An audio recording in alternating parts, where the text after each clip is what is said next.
Hey guys, welcome back to Easy Internet, and in today's video we're gonna look on how to remove SaneBox from your email. So there are two steps to do this.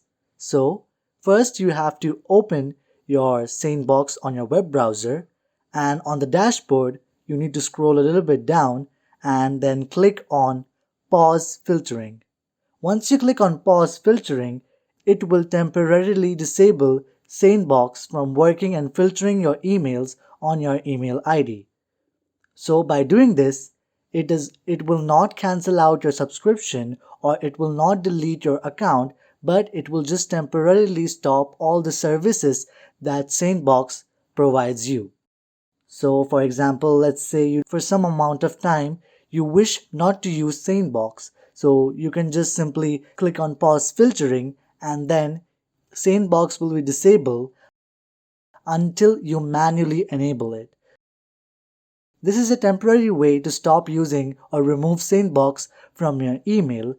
But let's say if you want to remove SaneBox permanently, where you just wish to stop using it now and you don't find any use of SaneBox anymore and you just have to stop your subscription and just permanently remove SaneBox from your email, then what you can do is you can come to Dashboard, and in Dashboard you need to click on More Settings.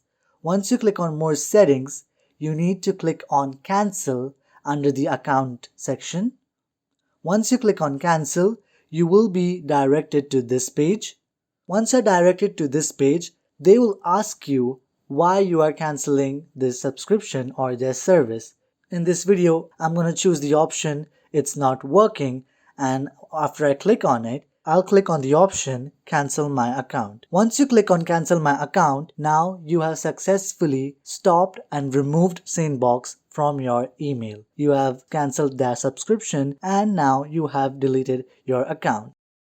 I hope this video has helped you. Do like, share and subscribe to Easy Internet for more such videos. Thanks for watching.